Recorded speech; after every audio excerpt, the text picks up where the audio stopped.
She calls it the good, bad, and the ugly, and she wants it to guide young politicos.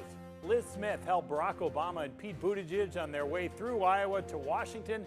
She's here to share why her dating life became part of her new book and why what happened in Kansas this past week could mean something for Iowa Democrats this November. And it took some time, but gas prices have been dropping for some time now. We asked Congresswoman Ashley Hinson whether the president's actions helped and whether corporate greed hurt. From your local election headquarters, this is The Insiders with Dave Price. Congresswoman Ashley Hinson is thinking about sunsets.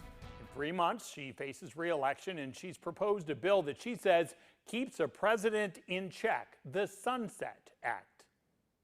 What my bill does would basically say, hey, after 10 years, all of these rules need to sunset, all these regulations need to sunset, and congressional oversight needs to kick in, and we need to actually have more power to the people there. So that's what this bill is designed to do. It's designed to reel in some of that power from the executive branch back to Congress, where I think it belongs. Do you have a partner on the other side to get this going? Right now, we're working on trying to continue to gain support for this. You know, I think if there's one thing that there is some bipartisan agreement on, it's that both sides have abused executive power. So I'm hopeful we'll be able to continue to get more people to sign on across the aisle. So what's it like, life in the minority? So you're sitting there, you get an idea that you think makes sense. Procedurally, though, you need a D involved here for this to make it through, right? So how does that work? Well, there have been many pieces of legislation that we have been able to get across the finish line. One that I would point to that just recently passed was a bill that our entire Iowa delegation worked on to help modernize the National Weather Service chat system. That's a bill that Congresswoman Axne and I worked on. We sent a letter to the National Weather Service after the severe weather came through back in March of this year. We managed to get some answers from NOAA and from the National Weather Service about what we needed to fix. And then Randy Feenstra led the bill, and we got it across the finish line here in Iowa, and all four of us worked together on that bill. So there's a good example of, even in the minority, we can make sure that we're proposing common sense solutions to the problems that Iowans are facing every day and get those through the House. Speaker Pelosi went to Taiwan. What did that visit mean to you? Yeah, well, I think it speaks very strongly to the alliance that we have with Taiwan. We need to continue to stand strong with Taiwan. And I think that sent a pretty clear message to China about our intentions with Taiwan.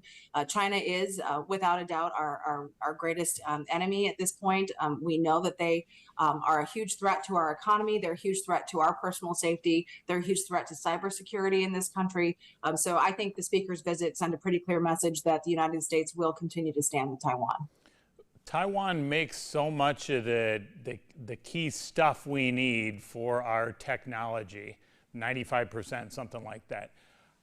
And I've heard some people talk about that's why it's so important that Taiwan has its independence so we can keep that supply chain going here. We know about supply chain problems for a million different ways here. Doesn't it make sense for us to make that stuff here? Should that be a bigger priority for us as a country?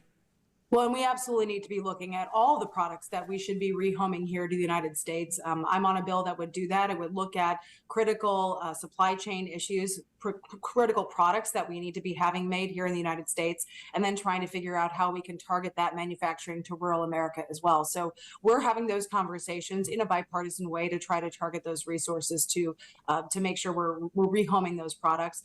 But the situation in Taiwan is very concerning. I think when you look at China as a threat, they see Taiwan as an opportunity.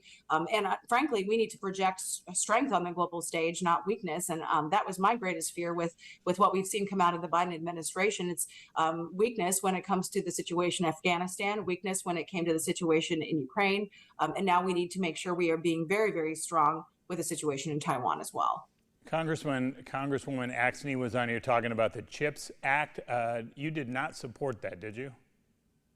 No, I didn't. I support the original intent of the bill, which is to make sure that we're supporting chip manufacturers. But in reality, after that bill made it through the Senate, it included some loopholes that I saw as being able to allow dollars to go back to businesses that have investments in China, which is exactly the intent of the bill, is to try to take that away. So we need to focus on a piece of legislation that's going to actually stop those loopholes, stop those funds from going to China, make sure they're going to American companies to invest invest in American chip making. And we don't need more corporate giveaways right now. We're in a situation where we have a recession coming up. We need to be incentivizing investments, not raising taxes and giving corporate giveaways at the same time. It doesn't make any sense economically. So how do you get businesses to produce these if you don't want any corporate incentives or federal incentives, to help here? Do they need to do it on their own?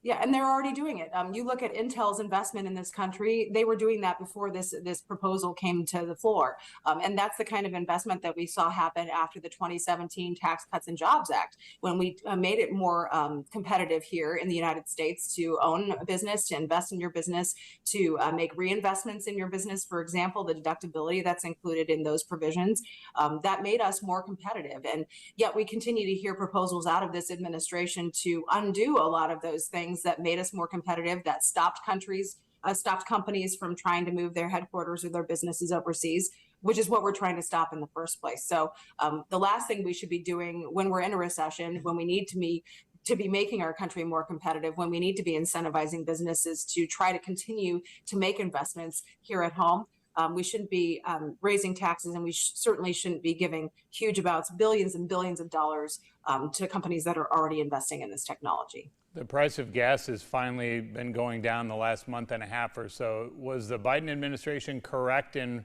releasing the oil from the strategic reserves? Did that finally do some good? Well, I think we don't fully know the results of what that did, but what I can tell you is we certainly shouldn't be dipping into the strategic reserve in this country when we are not fully utilizing American energy independence. This administration has put up every single roadblock to accessing American energy in a time when we're going to our foreign producers and asking them to produce more when we have that capability here at home. So I think that sends the wrong signal to Americans. Just at a gas station the other day, I encounter Iowans every single day who are faced with challenges from the recession and from gas prices being high.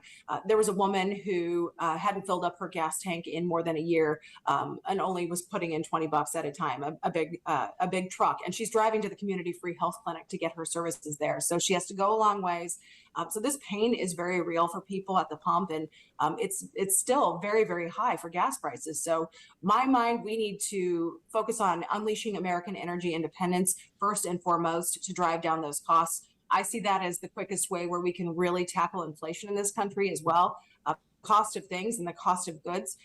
We're paying for that when we go to the grocery store. That gas price increase is being transferred to us as consumers when we put those products in our grocery carts. These second quarter numbers are coming out. They follow the first quarter numbers, and it's showing that these big oil companies are making higher profits, greater profits than they ever have in their history. So how do they not deserve some of the blame for just greed here by jacking up the price on consumers? It's not just a revenue thing, it's a profit thing for them. Well, and they're not reinvesting any of their money in domestic production right now because they've gotten all the signals from this administration that they're going to be cut off at the pass if they do. So unfortunately, that's the message that's been communicated to those oil and gas producing companies. That's why I've been a big advocate, specifically here in Iowa, of supporting our biofuels industry as an answer. We need to make sure we're providing balance there in the liquid fuel space and options for consumers. And so when we look at the opportunity that we have here, I've talked with all of our producers, our producers who feed and fuel the world, about their capacity to help drive down costs for consumers and focus on supporting our Iowa agriculture economy at the same time. Chevron made nearly $12 billion in profits last quarter. ExxonMobil made nearly $18 billion in profits over those same 3 months. Up next, two of her bosses ran for president through Iowa, and she is here to talk about life on the trail.